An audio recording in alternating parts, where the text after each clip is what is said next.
Вот я посмотрел сейчас, мы с вами беседовали крайний раз 2 месяца назад. И как все изменилось за это время. 2 месяца назад. Даже Да. такое ощущение, что это было целую вечность уже назад. А прошла вечность. Вы видите, и сколько в эту вечность уместилось событий, несопоставимых с пониманием вообще. Скажите, пожалуйста, что происходит? Вот я сейчас вспоминаю, когда вот вы говорите про вечность, и столько событий вмещается. Мы в книжках читали, что на войне год за 3. Да. Но это было на той войне, на тех старых войнах. Я думаю, сейчас просто тут буквально там неделя за год идет просто. То есть, потому что события спрессовываются. И мне кажется, что есть фактор, который нам еще предстоит оценить. Это, наверное, первая война, которую мы буквально видим, вот, если не в прямом эфире, то события приходят там на наши мобильные там, телефоны буквально с интервалом там, я не знаю, в часы, если не в минуты. И мы все видим. И боевые действия, и преступления, жуткие преступления совершенно. Одно дело говорить там про вот страшные преступления прошлого. Мы помним, как немцы всегда утверждали, что мы, конечно, догадывались, что что-то было, но мы же не видели, что было в Освенциме и в Бухенвальде.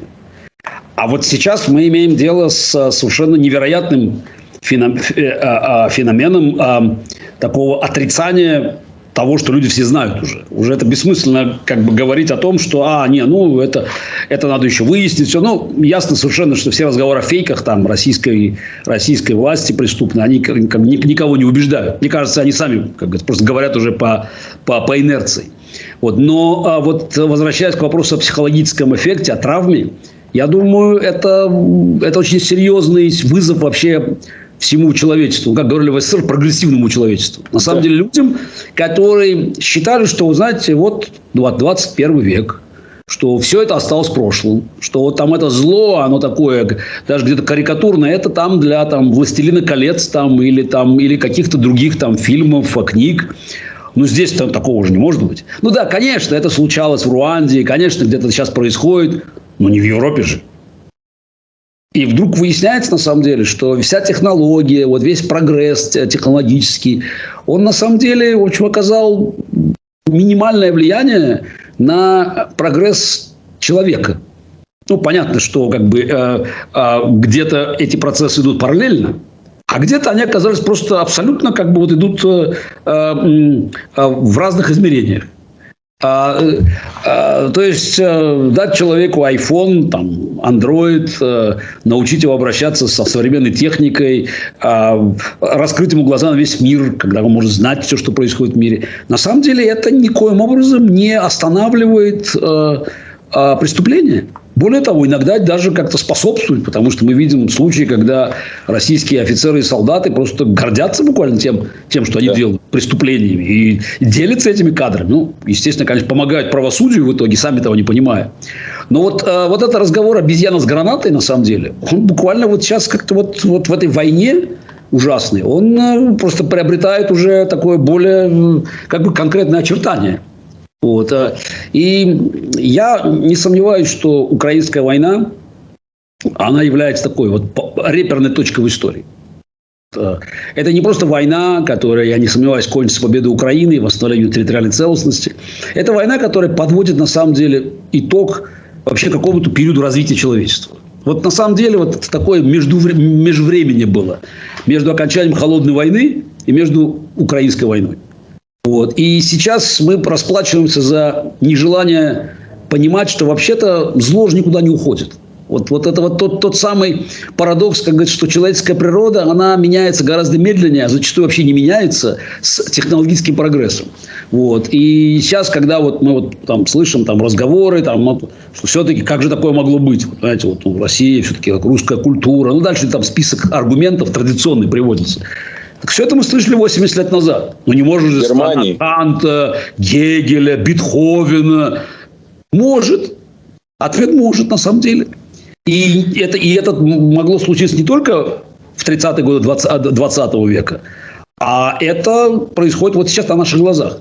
И это заставит нас, мне кажется, переосмысливать вообще вот всю систему отношений. Вообще вот между государствами, между людьми. Вообще понять, как вообще надо вот, выстраивать инфраструктуру не только экономическую, не только финансовую, но и вот эту социальную, политическую, вот как бы вот отношения межличностную. Вот с учетом того трагического опыта, который мы сейчас получаем в результате вот этой страшной войны. Вы могли себе представить, что такое вообще возможно? Войну мог представить себе, много раз об этом говорил. То есть для меня нападение Путина на Украину было как бы делом предрешенным. Но даже в данном случае я не говорю не сейчас, а я говорил об этом много лет. То есть в данном случае мне было совершенно очевидно, что Путин не остановится на достигнутом ровно потому, что ему все сошло с рук. Диктатор никогда не останавливается, пока его не останавливают. Правило истории. И Путин здесь не исключение. Безнаказанность, которая сопровождала все его преступления, начиная с Второй Чеченской войны до аннексии Крыма, бомбежек, ковровых бомбардировок Алеппо там, и других сирийских городов. Ну и там опять длинный список вообще преступлений путинских. Да. Вот эта безнаказанность, она убеждала меня в том, что он рано или поздно попробует решить украинский вопрос кардинально. Более того, это не то, что у меня, как говорится, мысль крутила в голове, я просто слушал то, что говорил сам Путин, и говорила его пропаганда. А для Путина Украина была тем же, что Польша для Сталина. Это вот такое недоразумение на политической карте, которое надо ликвидировать для того, чтобы реализовывать свои геополитические планы. И то, что последние 8 лет российская пропаганда вдалбливала вот эту мысль, нехитрую очень мысль, в мозги подведомственного населения, о том, что Украина – это недогосударство, что ее надо там расчленить, разделить. Вообще это один народ, и вообще пора восстановить историческую справедливость. То есть это все было той самой подготовкой к нападению. Но представить себе масштаб вот этого злодеяния даже мне было трудно. Но меня тоже сдерживали вот эти стереотипы. 21 век, Европа, ну, вы понимаете, да, ну, конечно, они нападут, но вот та же ошибка. Ведь я всегда говорил, что у Путина нет аллергии на кровь. Что у него как бы такой, ну, как бы вот criminal record, у него, в принципе, есть кредитная история. Вот. Да. И вот даже я допускал ту же ошибку, считаю, что человек, который отдал приказы бомбить сирийские города, стирать с лица земли, он остановится перед бомбежкой Харькова. Вот это даже у меня была психологическая ошибка. Вот. Мне кажется, мы сейчас все поняли уже. На самом деле мир стал гораздо меньше. Ну вот буквально стал меньше, потому что события, которые происходят в разных точках планеты, нам известны. Мы все знаем про Сирию. И как бы, когда мы видим там генерала Дворникова, которого назначают там командующего операции, мы понимаем, что как бы это уже финальная стадия. То есть это последняя, как говорится, последняя карта Путина. Не могу взять, все разрушу. Все сотрем с лица земли, да еще, учитывая тоже кредитную историю Дворникова, может, и химическим оружием побалуемся. То есть, на самом деле, в общем-то, вот сейчас как бы стало очевидно, что нет разницы там Сирия, Африка, Украина в этом плане. Это не вопрос где, это вопрос кто. И Путин никакой разницы между Алеппо и Харьковом не видит. Что меня, конечно, я не скажу поразило, но все равно не перестаю удивляться, но Путин эту разницу не видит. А те, кто бомбят, особенно, как мы знаем, у некоторых вообще родственники в Украине. Мамы. Они тоже... Вот здесь, конечно, здесь наступает уже такой легкий ступор.